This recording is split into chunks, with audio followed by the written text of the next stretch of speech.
നമ്മുടെ കൂടത്തായിക്കാരൻ ഇന്നലെ ജാമ്യയിൽ വെച്ച് ഒരു ദാർശനിക പ്രഭാഷണം നടത്തിയിരിക്കുകയാണ്. പ്രഭാഷണത്തിൻ്റെ ആകത്തുക ജാമിയ നൂരിയെക്കുറിച്ച് പലതും പറയുന്നു. ആരും തെറ്റിദ്ധരിക്കേണ്ടതില്ല. ജാമിയ നൂരിയ ആ പ്രതാപത്തിൻ്റെ പൈതൃകത്തിൻ്റെ പാതയിൽ തന്നെയാണ്. അതിൽ നിന്ന് അര ഇഞ്ച് തെറ്റിയിട്ടില്ല എന്ന് തൻ്റെ കൂടെയൊക്കെ സഞ്ചരിച്ചിരുന്ന ഒരു പ്രത്യേകം മാറ്റി നിർത്തപ്പെട്ട മൗലവിയൊക്കെ കുറിക്കുകൊള്ളുന്ന രീതിയിലുള്ള പരാമർശം എന്ന് വ്യാഖ്യാനിക്കാൻ പറ്റുന്ന പരാമർശം നടത്തിക്കൊണ്ട് അദ്ദേഹം പറഞ്ഞിരിക്കുകയാണ്. ജാമിയ നൂരിയുടെ അതിന്റെ പൈതൃകത്തിൽ അടിയുറച്ചു നിന്നുകൊണ്ടാണ് ജാമിയതല സമ്മേളനം നാൾക്കുനാൾ വികസിപ്പിച്ചുകൊണ്ട് മുന്നോട്ട് പോകുന്നത്. ജാമിയ നൂരിയെ രാഷ്ട്രീയവൽക്കരിച്ചു എന്ന പരാതി കേൾക്കാൻ തുടങ്ങിയത് ഇന്നും ഇന്നലെയുമല്ല. ജാമിയ എന്നുണ്ടോ അന്ന് തൊട്ടുണ്ട് ജാമിയയിൽ രാഷ്ട്രീയവൽക്കരണമുണ്ട് എന്ന് പറയുന്ന പരാതിയും പൂരാതിയും. അതിനെ അവഗണിച്ചും തണവൽഗണിച്ചുകൊണ്ടും ജാമിയ ഇന്ന് വരെ 6 പതിറ്റാണ്ട് കടന്നു വന്നിട്ടുണ്ടെങ്കിൽ 60 പതിറ്റാണ്ടും കയറാൻ ഈ പരാതി ആര് നടത്തിയാലും ജാമിയ അത് സ്നേഹത്തോടെ സ്വീകരിക്കുന്ന പ്രസ്ഥാനമാണ്. അദ്ദേഹം പറഞ്ഞ പ്രധാനപ്പെട്ട കാര്യങ്ങളിൽ ഒന്ന്, രാഷ്ട്രീയമായി ജാമിയയെ ഉപയോഗപ്പെടുത്തി ജാമിയയെ രാഷ്ട്രീയവൽക്കരിച്ചു എന്ന കുപ്രചരണമാണ് എന്നൊക്കെയാണ്. അതിപ്പോഴുള്ള കുപ്രചരണമല്ല. ജാമിയ എന്ന് തുടങ്ങിയോ അന്ന് മുതൽ തന്നെ ഉണ്ട് ആ പ്രചരണം എന്ന്. അത് വളരെ സത്യമാണ് അദ്ദേഹം പറഞ്ഞത്. ജാമിയ തുടങ്ങിയ ഉടനെ തന്നെ അത് ലീഗ് വൽക്കരിക്കാനുള്ള ശ്രമങ്ങളും ആ ലീഗിൻ്റെ ചൊൽപ്പടിക്ക് നിൽക്കുന്നവരെ മാത്രം അവിടെ നിലനിർത്താനുള്ള ശ്രമങ്ങളും ഒക്കെ നടന്നിട്ടുണ്ട്. പക്ഷെ അദ്ദേഹം ഉദ്ദേശിച്ചതുപോലെ അല്ലത്. ഇസ്തിഖ്ദാമി എന്ന് പറയും മആനിയിലൊക്കെ. അദ്ദേഹം ഉദ്ദേശിച്ച അർത്ഥം വേറെ ഒന്ന്, നമ്മൾ കാണുന്ന യാഥാർത്ഥ്യം വേറെ ഒന്ന്. അങ്ങനെയാണ് ഇപ്പം അതിൻ്റെ താല്പര്യം. ഇതിൻ്റെ വസ്തുത നമ്മൾ മനസ്സിലാക്കുമ്പോൾ രാഷ്ട്രീയപരമായി ജാമിയയെക്കുറിച്ച് ആക്ഷേപമാണോ അല്ലെങ്കിൽ യാഥാർത്ഥ്യമാണോ എന്നതാണ് നമ്മളിവിടെ പരിശോധിക്കേണ്ടത്. തുടക്കം മുതൽ തന്നെ അത് രാഷ്ട്രീയവൽക്കരിച്ചു എന്ന വ്യാപകമായ അർത്ഥം പറയേണ്ട. ഈ അടുത്ത കാലത്താണ് ഒരു കോൺഗ്രസിൻ്റെ നേതാവിനും അതുപോലെ തന്നെ മാർക്സിസ്റ്റ് പാർട്ടിയുടെ നേതാവിനൊക്കെ ഏതെങ്കിലുമൊക്കെ ഒരു സെഷനിൽ അവിടെ പങ്കെടുക്കാൻ തന്നെ കഴിയുന്നത്. അതിന് മുമ്പ് ലീഗ് നേതാക്കന്മാരാരാണോ, MLA-മാരും MP-മാരും, ആൾക്കാരറിയാത്ത കുറേ MP-മാരും MLA-മാരും ഉണ്ടാവില്ല. കാരണം മണ്ഡലം കാണൂല. അതിൻ്റെ ആവശ്യമില്ല. കാരണം എന്ത് പറഞ്ഞാലും വോട്ട് ചെയ്യും. മുൻകൂർ MP സ്ഥാനം രാജിവെച്ച് കണ്ടാണല്ലോ നമ്മുടെ ആൾക്കാർ ഒരു മണ്ഡലത്തിൽ ഇടക്കാലത്ത് മന്ത്രിസഭ അധികാരത്തിൽ വരുമെന്ന് വിചാരിച്ചിട്ട് അവിടുത്തെ മന്ത്രിസഭ ഏതായാലും കിട്ടിയില്ല. ഇനി ഇവിടുത്തെ മന്ത്രിസഭയിലെങ്കിലും കയറിക്കൂടാം, അതിന് നിയമസഭാ അംഗമാണല്ലോ എന്ന് വിചാരിച്ച് ഇടക്കാലത്ത് വെച്ചുകൊണ്ട് ഒരു മാന്യദേഹം നമ്മുടെ ഡൽഹിയിൽ നിന്ന് ഇങ്ങോട്ട് വന്നു. അദ്ദേഹം വന്ന് സാധാരണ രീതിയിൽ നമ്മളെ മുരളീധരനെ പോലുള്ള ആളുകളൊക്കെ ഭാവി ചിന്തിക്കുന്ന ആളാണ്. ഇവിടെ തോറ്റുപോയാലോ, അപ്പോൾ അവിടെ നിയമസഭ നിലനിർത്താമല്ലോ. എന്നാൽ ഇദ്ദേഹത്തിന് ആ ചിന്ത ഒന്നുമില്ല. നമ്മൾ പറയുന്നത് കേൾക്കുന്ന തത്വശാസ്ത്രങ്ങളിലേക്ക് ചിന്തിക്കാത്ത ഒരു അണികൾ നമുക്കുണ്ട്. അതുകൊണ്ട് നമ്മൾ എന്ത് തീരുമാനിക്കുന്നോ, എപ്പോൾ വരുന്നോ, എപ്പോൾ പോകുന്നോ, എപ്പോൾ അവിടെ വിടുന്നോ, എപ്പോൾ ഇവിടെ പരിഗണിക്കുന്നോ, അതിനൊക്കെ യാതൊരു മുന്നും പിന്നും ചിന്തിക്കാതെ നീങ്ങുന്ന അണികൾ നമുക്കുണ്ടാകുമ്പോൾ വേറെ ആദ്യത്തെ സ്ഥാനം വിടുന്നതിന് നമുക്ക് തടസ്സമില്ല എന്ന നിലക്ക് ചിന്താശേഷി ഇല്ലാത്തവരാണ് ആ മണ്ഡലക്കാർ എന്ന് വരുത്തി തീർക്കുന്ന രീതിയിൽ, അവിടുത്തെ വോട്ടർമാരെന്ന് വരുത്തി തീർക്കുന്ന രീതിയിൽ നിരുപാധികമായി തോന്നുമ്പോൾ ഇങ്ങോട്ട്, കുറച്ച് കഴിഞ്ഞാൽ അങ്ങോട്ട്, അക്കരെ പച്ച വരും എന്ന് കരുതുമ്പോൾ അങ്ങോട്ട്, അത് കിട്ടാത്തപ്പോൾ ഇങ്ങോട്ട്, ഇങ്ങനെയൊക്കെ വരുന്ന ഒരവസ്ഥയുണ്ടല്ലോ. അപ്പോൾ അങ്ങനെ പറയുമ്പോൾ രാഷ്ട്രീയവൽക്കരിച്ചു എന്ന് ജാമിയയെക്കുറിച്ച് വിലയിരുത്തുമ്പോൾ അത് തുടക്കം മുതലേ ഉണ്ട് എന്നത് ശരി തന്നെയാണ്. പക്ഷെ പലപ്പോഴും തുടക്കത്തിലൊന്നും അത് ഫുള്ളായിട്ട് ലീഗിൻ്റെ അണ്ടറിലാക്കിക്കൊണ്ട് കൊണ്ടു നടക്കാനും എല്ലാവരെ കൊണ്ടും ലീഗിന് അനുകൂലമായ ഫത്വ കിട്ടിക്കാനും കഴിഞ്ഞിരുന്നില്ല. അതിന് അദ്ദേഹം തുടർന്ന് ഒരുപാട് തെളിവുകൾ പറയുന്നുണ്ട്. ബഹുമാനപ്പെട്ട ലീഗ് രാഷ്ട്രീയവൽക്കരിച്ചു എന്നുള്ളത് ശരിയല്ല എന്നാണ് അദ്ദേഹം പറയുന്നത്. അദ്ദേഹം പറയുന്നതിൻ്റെ അർത്ഥം പ്രത്യക്ഷാർത്ഥത്തിൽ രാഷ്ട്രീയവൽക്കരിച്ചു എന്ന് തന്നെയാണ്. പക്ഷെ അദ്ദേഹം ഉദ്ദേശിക്കുന്നത് രാഷ്ട്രീയവൽക്കരിച്ചിട്ടില്ല എന്നാണ്. ഖായിദമില്ലത്ത് മുഹമ്മദ് ഇസ്മാലി സാഹിബ് സനദ് ദാനം നടത്തിയത് ഈ മണ്ണിലാണ്. CH മുഹമ്മദ് കോയ സാഹിബ് പ്രഭാഷണം നടത്തി തൊപ്പിക്കാട്ടി പിരിവെടുത്ത് ജാമ്യക്ക് ഫണ്ടുണ്ടാക്കിയതും ഇതേ മണ്ണിലാണ്. മഹാനായ ബാഫക്കി തങ്ങളുടെ കാൽപാദവും ശരീരവും വെച്ച് അമർന്നുകൊണ്ട് അനുഗ്രഹീതമായ മണ്ണും ഇതാണ്. PMSA പൂക്കോയ തങ്ങൾ നേതൃത്വം കൊടുത്തുകൊണ്ട് അനുഗ്രഹിച്ച സ്ഥാപനം ഈ ജാമിയ നൂരിയ തന്നെയാണ്. ജാമിയ നൂരിയുടെ ഇത് അന്തസ്സുറ്റ നിലപാടാണ്. ബഹുമാനപ്പെട്ട ഉലമാക്കളും ഉമറാക്കളും ഒന്നിച്ചു നിൽക്കുക എന്ന ആശയത്തിന്റെ കളരിക്കളം വെട്ടി തുറന്ന് പഠിപ്പിച്ച് കരുത്തുറ്റ സമൂഹത്തെ വാർത്തെടുക്കുന്ന നാടാണ്, സ്ഥാപനമാണ്, മുറ്റമാണ് ജാമിയ നൂരിയ. ആ ജാമിയ നൂരിയ ഉജ്ജ്വലമാണ്. അത് ഉയർന്ന നിലവാരത്തിൽ തന്നെ മുന്നോട്ട് പോകും. അള്ളാഹു തൗഫീഖ് നൽകട്ടെ. അതിന് അദ്ദേഹം പറയുന്ന തെളിവുകൾ എന്താണ്? മുസ്ലിം ലീഗിന്റെ ആദ്യത്തെ സ്ഥാപകനായ മുഹമ്മദ് ഇസ്മായിൽ സാഹിബ് അവിടുത്തെ സനദ് ദാനം നിർവഹിച്ചിട്ടുണ്ട് എന്നുള്ളതാണ്. അപ്പൊ രാഷ്ട്രീയവൽക്കരിച്ചോ ഇല്ല എന്നതിന് ലോകത്ത് എത്രയോ മുസ്ലിം പണ്ഡിതന്മാരുണ്ട്. പണ്ഡിതന്മാർ അവിടെ ഉണ്ടായിക്കൊണ്ടിരിക്കുക. ഒരു രാഷ്ട്രീയത്തിന്റെ തലപ്പത്തുള്ള ഒരാൾ അതിന്റെ സനദ് ദാനം നിർവഹിച്ചുവെങ്കിൽ അന്ന് മുതലൊക്കെ രാഷ്ട്രീയവൽക്കരിച്ചിട്ടുണ്ട് എന്നാണ്. പക്ഷേ ഈ പറയുന്നതിന്റെ ആദ്യ അവസാനവും കൂടി ഏറ്റുമുട്ടൽ നടക്കുമോ എന്നതിനെക്കുറിച്ച് ചിന്തിക്കാൻ കഴിവില്ലാത്ത ഒരു പ്രശ്നം അവിടെ ഉണ്ടല്ലോ, അപ്പുറത്തുണ്ടല്ലോ. അത് അദ്ദേഹത്തിന് കുറച്ച് കൂടുതലുമാണെന്ന് തോന്നുന്നു. അപ്പോൾ മുഹമ്മദ് ഇസ്മായിൽ സാഹിബ് സന്നദ്ധാനം നിർവഹിച്ചു എന്നത് മുതൽ തുടങ്ങാൻ നമുക്ക് വേണമെങ്കിൽ അവിടെ രാഷ്ട്രീയം ആയി എന്നുള്ളത്. പക്ഷേ അത് ആരോപണമായിട്ടാണ് അവർ മനസ്സിലാക്കുന്നത്.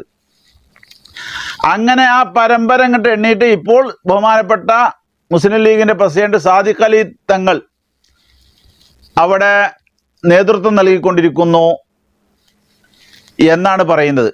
ഇദ്ദേഹത്തിന്റെ പ്രസംഗം കേട്ടാൽ ഈ പാണക്കാട് തങ്ങന്മാരുടെ പ്രത്യേകത കൊണ്ട് സുന്നികളുടെ കൈകളിലേക്ക്, സമസ്തന്റെ കൈകളിലേക്ക് വന്നു ചേർന്നൊരു സ്ഥാപനമാണ് ജാമിയ നൂരിയ എന്ന് തോന്നിപ്പോകും. 24 മണിക്കൂറും അതിനുവേണ്ടി കഠിനാധ്വാനം ചെയ്തുകൊണ്ട് ആ കുടുംബം ഉണ്ടാക്കിയെടുത്ത ഒരു സ്ഥാപനമാണ് ജാമിയ എന്ന് തോന്നിപ്പോകും. എന്നാൽ അവർക്ക് എന്തെങ്കിലും ഇതിൽ പങ്കുണ്ടോ? അത് നമ്മൾ ചിന്തിക്കേണ്ടിയിരിക്കുന്നു. സാധാരണക്കാരനായ വാപ്പു ഹാജി എന്ന ഒരു മനുഷ്യൻ അദ്ദേഹത്തിൻ്റെ സംഭാവനയായിക്കൊണ്ട് നൽകപ്പെട്ട ഒരു സ്ഥാപനമാണത്. ഇപ്പോൾ ഇവർ പറയുന്ന ഈ തങ്ങന്മാർ ഉദ്ഘാടനം ചെയ്യുന്ന സ്ഥാപനങ്ങൾക്കൊന്നും അവർ വിയർപ്പൊഴിച്ച് 5 കാശ് ചിലവാക്കുകയോ പിരിച്ചെടുക്കുകയോ അങ്ങനെ സ്ഥാപിക്കുകയോ ചെയ്യേണ്ടല്ലോ. ആരെങ്കിലുമൊക്കെ ഉണ്ടാക്കിയ പള്ളി ഉദ്ഘാടനത്തിന് അവരുണ്ടാകും. അവകാശവാദം മുഴുവൻ അവർക്ക് ചാർത്തി കൊടുക്കുകയും ചെയ്യും. അവരുടെ പങ്കെന്ത് എന്ന് ചോദിച്ചാൽ ഉദ്ഘാടനത്തിന് വന്നു, കാറിൻ്റെ പൈസ അടക്കം, അവർക്ക് വരാനുള്ള കാശടക്കം നേരത്തെ തന്നെ അടച്ചു എന്ന് മാത്രമേ അവരെ പങ്കിലുണ്ടാവുള്ളൂ. എന്നതുപോലെയാണ് പട്ടിക്കാടിൻ്റെ ചരിത്രം പറയുകയാണെങ്കിൽ, പട്ടിക്കാട് ആ സ്ഥാപനം സുന്നത്ത് ജമാഅത്തിനാകണ വിഷയത്തിലോ മറ്റോ ഈ കുടുംബം ഇടപെട്ടിട്ടില്ല. ഈ കുടുംബം മുഖേനയല്ല അത് കിട്ടിയിട്ടുള്ളത് എന്ന കാര്യം ഓർക്കൽ അത്യാവശ്യമാണ്. അത് യഥാർത്ഥമായി സുന്നികൾക്ക് കിട്ടിയത് ബഹുമാനപ്പെട്ട പതി അബ്ദുൽ ഖാദർ മുസ്ലിയാരുടെയും അതുപോലെ EK അബൂബക്കർ മുസ്ലിയാരുടെയും അശ്രാന്ത പരിശ്രമം കൊണ്ട് കിട്ടിയതാണ്. അത് കിട്ടാൻ വേണ്ടി പരിശ്രമിച്ചത് പതിയും, കിട്ടിയതിന് ശേഷം അത് സുന്നത്ത് ജമാഅത്തിൻ്റെ അണ്ടറിലാക്കി നിലനിർത്താൻ വേണ്ടി പരിശ്രമിച്ചത് EK അബൂബക്കർ മുസ്ലിയാരുമായിരുന്നു. അന്ന് EK അബൂബക്കർ മുസ്ലിയാർ അവിടെ ഉണ്ടാകുന്ന ഇവർക്ക് കണ്ടിട്ടില്ലായിരുന്നു. അന്ന് രാഷ്ട്രീയവൽക്കരിക്കൽ പൂർണ്ണമായി നടന്നില്ല. അദ്ദേഹത്തിൻ്റെ ആ പവറിന് മുമ്പിൽ ഇവർക്ക് ചൂളിപ്പോകേണ്ടി വരും പലപ്പോഴും. പക്ഷേ കുറച്ചു കാലം കഴിഞ്ഞപ്പോൾ അദ്ദേഹത്തെയും അവിടുന്ന് പുറത്ത് ചാടിച്ചു. പൂർണ്ണമായും രാഷ്ട്രീയവൽക്കരിച്ചു എന്ന് പറഞ്ഞാൽ ലീഗ് വൽക്കരിച്ചു. രാഷ്ട്രീയം എന്ന് പറയുമ്പോൾ എല്ലാവരും ഉണ്ടായിരുന്നെന്ന് തോന്നിപ്പോവും. അതില്ല. അപ്പം മുമ്പ് മുതൽ തുടങ്ങിയത് ഇപ്പോഴും ആവർത്തിച്ചുകൊണ്ടിരിക്കുന്നു. ലീഗിൻ്റെ സമ്മേളനം പോലത്തെ ഒരു സമ്മേളനമായി ജാമിയയുടെ സമ്മേളനം വേറെ പുറത്തുനിന്ന് ആരും ഉണ്ടാവില്ല. ഇപ്പോൾ 1-2 കോൺഗ്രസിൻ്റെ MLA മാരോ മറ്റോ ഒക്കെ ഉണ്ടാവും. മാർക്സിസ്റ്റ് പാർട്ടിൻ്റെ ഏതെങ്കിലും ഒരു സ്പീക്കറോ മറ്റോ ഉണ്ടാവും. എന്നല്ലാതെ മുമ്പൊക്കെ ലീഗിൻ്റെ സമ്മേളനവും അതും കൂടി തിരിച്ചറിയാത്തൊരവസ്ഥ പോലും ഈ സുന്നി കേരളത്തിലുണ്ടായിരുന്നു. അവിടുത്തെ പരിപാടിയും കാരത്തൂരത്തെ പരിപാടിയും ലീഗ് സമ്മേളനമാണോ എന്ന് പലരും സംശയിക്കാറുണ്ട്. കാരണം മുഴുവൻ അതിൻ്റെ ആൾക്കാരുണ്ടാവും, ഒരൊറ്റ ഒന്നും ഒഴിഞ്ഞു പോകാതെ. അപ്പം അധ്വാനമില്ലാതെ ഒരു കുടുംബത്തിൻ്റെ പേരിൽ ചാർത്തി കൊടുത്ത ഒരു സ്ഥാപനമാണ് യഥാർത്ഥത്തിൽ അതിൻ്റെ പദവികളൊക്കെ ആ ജാമിയയും.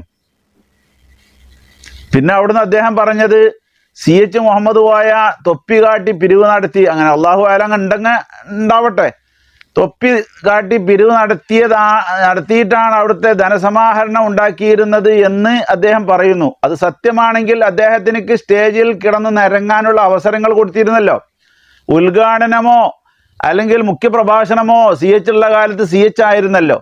അപ്പോൾ ഇത് രാഷ്ട്രീയവൽക്കരിച്ചല്ലോ. അങ്ങനെ എത്ര മുസ്ലിം നേതാക്കളുണ്ട്. EK അബൂബക്കർ മുസ്ലിയാർ ആ വകുപ്പിലൊന്നും അവർ അന്നും കണ്ടിട്ടില്ലല്ലോ. ഒരു മുഖ്യപ്രഭാഷകനോ ഒരു അധ്യക്ഷനോ എന്നാക്കാൻ അവർ തയ്യാറായിട്ടില്ലല്ലോ. ഏതാണ് ആ കോളേജ്? EK അബൂബക്കർ മുസ്ലിയാർ ഈ സമസ്തക്ക് വേണ്ടി പണിയെടുത്തുകൊണ്ട് നേടിത്തന്ന സ്ഥാപനം. ആ കോളേജ് അദ്ദേഹത്തിന് അർഹമായ സ്ഥാനം നൽകിയില്ല. അവസാനം അദ്ദേഹത്തിന് അവിടുന്ന് പോകേണ്ടി വന്നു. അതേസമയം CH തൊപ്പി കാട്ടി പിരിച്ചിരിക്കുന്നു എന്ന് പറഞ്ഞാൽ നല്ല കാര്യമാണ് പിരിച്ചിട്ടുണ്ടെങ്കിൽ. പക്ഷേ അദ്ദേഹത്തിന് അതിലധിക അംഗീകാരം അവിടുത്തെ സമ്മേളനങ്ങളിൽ, കാരണം സമ്മേളനം നടത്തേണ്ടതും പരിപാടിയും രക്ഷാധികാരിയും മുഖ്യാധികാരിയും ഒക്കെ ഈ കുടുംബത്തിൽപ്പെട്ട ആളുകളാണല്ലോ. പ്രസിഡന്റും സെക്രട്ടറിയും ഒക്കെ അവിടുന്ന് ഒറ്റ പരിധി തന്നെയാണല്ലോ. അപ്പോൾ രാഷ്ട്രീയവൽക്കരിച്ചോ ഇല്ലേ എന്നുള്ളത് അതിൽ നിന്ന് തന്നെ ബുദ്ധിയുള്ളവർക്ക് മനസ്സിലാക്കാൻ കഴിയും.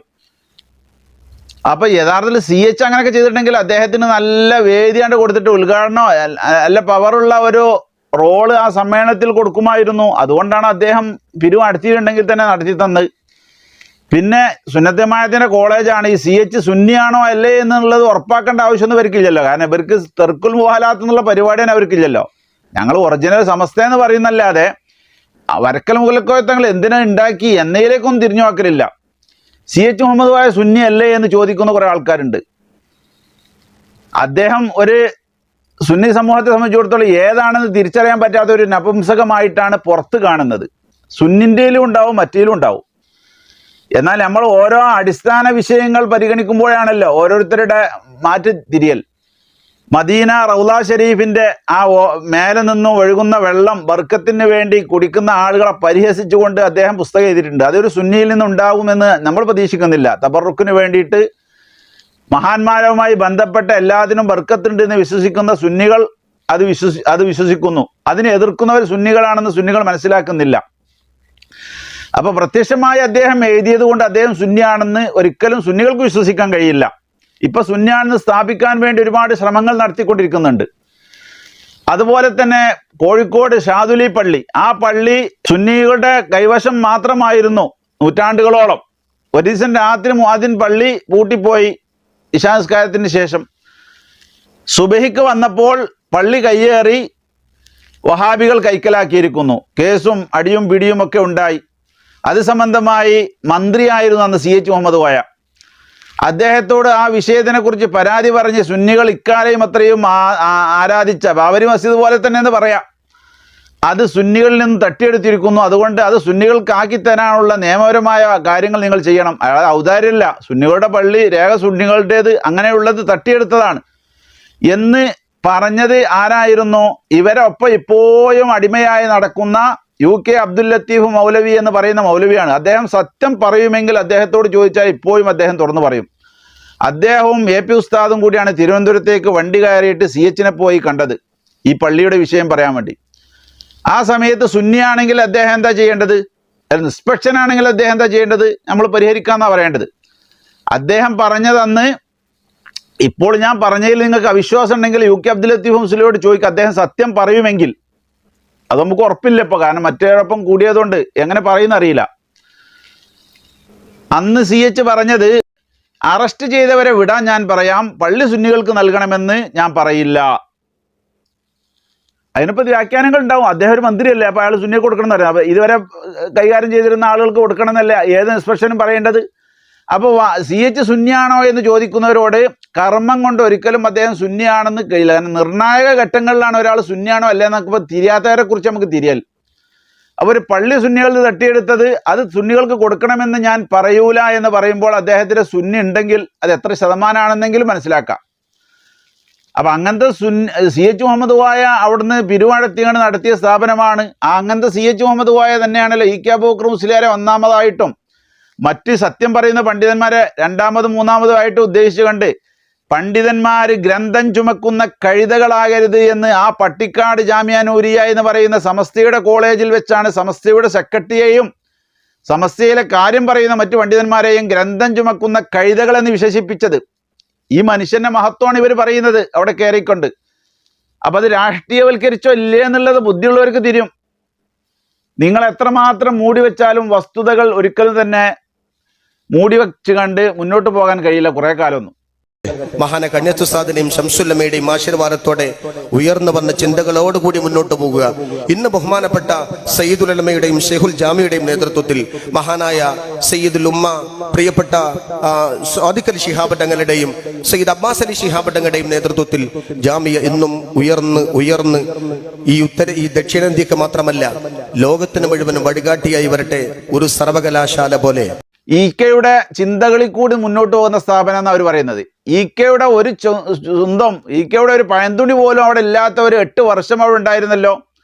ജാമിയെ സ്ഥാപിച്ചത് ഈക്ക അബൂബക്കർ മുസ്ലിയാർ, അവിടുത്തെ പ്രഥമ പ്രിൻസിപ്പാൾ അല്ലെങ്കിൽ രണ്ടാമത്തെ പ്രിൻസിപ്പാൾ അദ്ദേഹം, ധാരാളം കാലം അവിടെ പ്രിൻസിപ്പാൾ, 78 വരെയും അവിടെ പ്രിൻസിപ്പാൾ, അവിടുത്തെ പ്രധാന ഉസ്താദ്. കുട്ടികളൊക്കെ അങ്ങോട്ട് പഠിക്കാൻ പോകുന്ന ഈക്ക അവിടെ ഉണ്ട് എന്ന് വിചാരിച്ചിട്ടായിരുന്നു.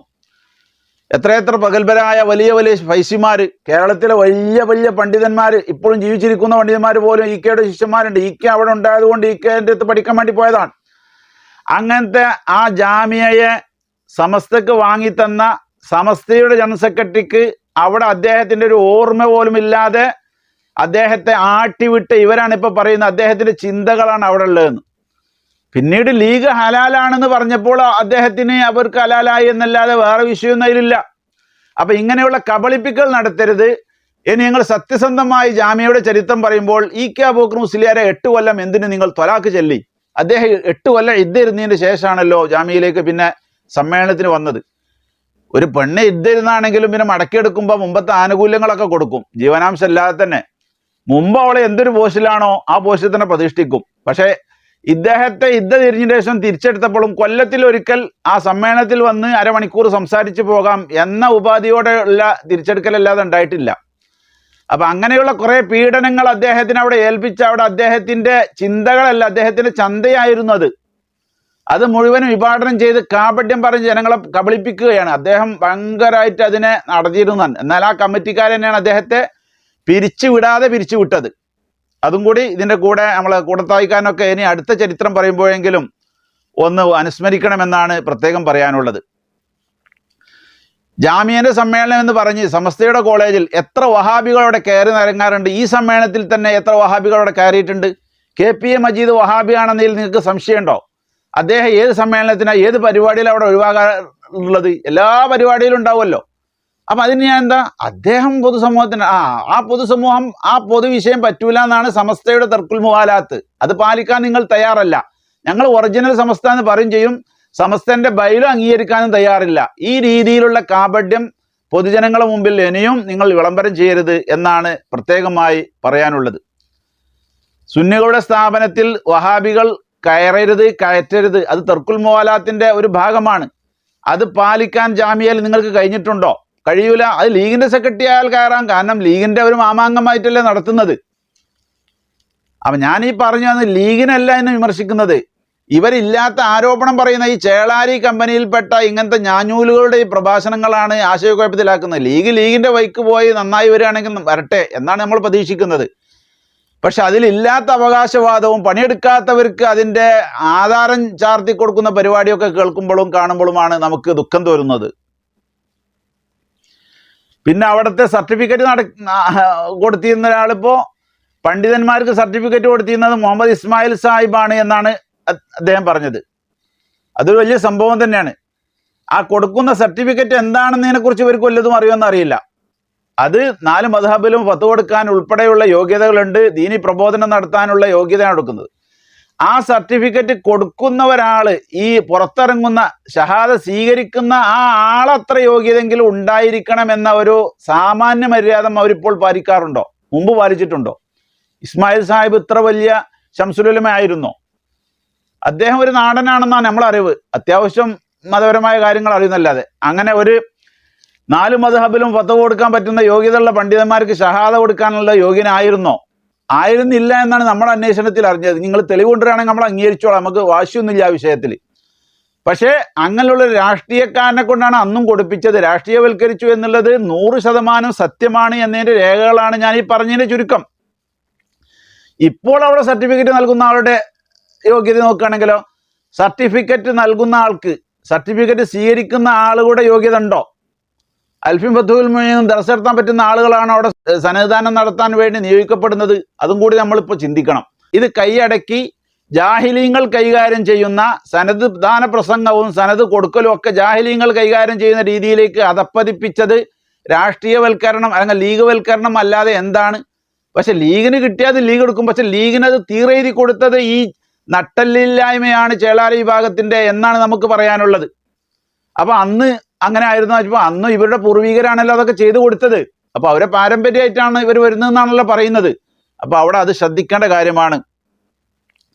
നമ്മൾ ഏതൊരു ഡിഗ്രി കൊടുക്കുകയാണെങ്കിലും എവിടെ കൊടുക്കുകയാണെങ്കിലും ശരി, ആ ഡിഗ്രി കൊടുക്കാൻ അർഹരായ ആളുകളാണ് അത് കൊടുക്കേണ്ടത്. അത് നമ്മൾ ഏത് സർട്ടിഫിക്കറ്റ് പരിശോധിച്ചാലും ലോകത്തെ എവിടെങ്കിലും ഉണ്ടെന്നറിയില്ല ഒരു രാഷ്ട്രീയക്കാരൻ മത സർട്ടിഫിക്കറ്റ് വിതരണം ചെയ്ത കോളേജ് ഈ ജാമ്യ അല്ലാതെ. അപ്പം അതുകൊണ്ട് അങ്ങനെയുള്ള കുറേ കഥകൾ അതിനുണ്ട്. ആ കഥകൾ അനുസ്മരിപ്പിച്ചുകൊണ്ട് വഴിതെറ്റിയിട്ടില്ല എന്ന് പറയേണ്ട, വഴിതെറ്റി തന്നെയാണ് ജാമ്യ സഞ്ചരിച്ചിട്ടുള്ളത്. ഇ കെ അബൂബക്കർ മുസ്ലിയാരുടെ പുറത്താക്കിയോടെ മുതൽ അത് പൂർണ്ണമായും അതിൻ്റെ വഴിതെറ്റൽ സംഭവിച്ചിട്ടുണ്ട്. പിന്നീട് ആ അർഹിക്കുന്ന രീതിയിൽ അദ്ദേഹത്തെ അങ്ങോട്ട് കയറ്റിയിട്ടുമില്ല. ഈ രീതിയിൽ രാഷ്ട്രീയത്തിൽ മുക്കിക്കൊണ്ടുവന്നൊരു സ്ഥാപനമാണ്. അതിൻ്റെ തെളിവുകൾ നമ്മൾ പറയാതെ കൂടത്തായിക്കാരൻ തന്നെ പറഞ്ഞിട്ടുണ്ട്. അതുകൊണ്ട് എങ്ങനെങ്കിലും അത് മോചിപ്പിച്ച് യഥാർത്ഥ സമസ്തയുടെ ആശയം, ദർക്കുൽ മുവാലാത്തുള്ളൊരു ആശയം, ഇപ്പം ഞങ്ങൾ സമസ്തയെന്ന് പറഞ്ഞവർക്ക് ആ ആശയം ഇല്ലെങ്കിലും അതിൻ്റെ യഥാർത്ഥ സമസ്തക്കാരിവിടെ ഉണ്ടല്ലോ, അവർക്ക് അത് കൈകാര്യം ചെയ്യുന്ന ഒരു സാഹചര്യത്തിലേക്ക് അതിനെ പാകപ്പെടുത്തി കൊടുത്താലായിരിക്കും അത് സംഭാവന ചെയ്തവരുടെ ആഗ്രഹത്തോട് നീതി പുലർത്തുക എന്നാണ് നമുക്ക് പറയാനുള്ളത്. എല്ലാ ഖൈറിനും അള്ളാഹു എല്ലാവർക്കും തൗഫീഖ് നൽകുമാറാവട്ടെ. വാഖിറു ദഅവാനാ അനിൽ ഹംദുലില്ലാഹി റബ്ബിൽ ആലമീൻ. അസ്സലാമു അലൈക്കും വറഹ്മത്തുള്ളാഹി വബറകാതുഹു.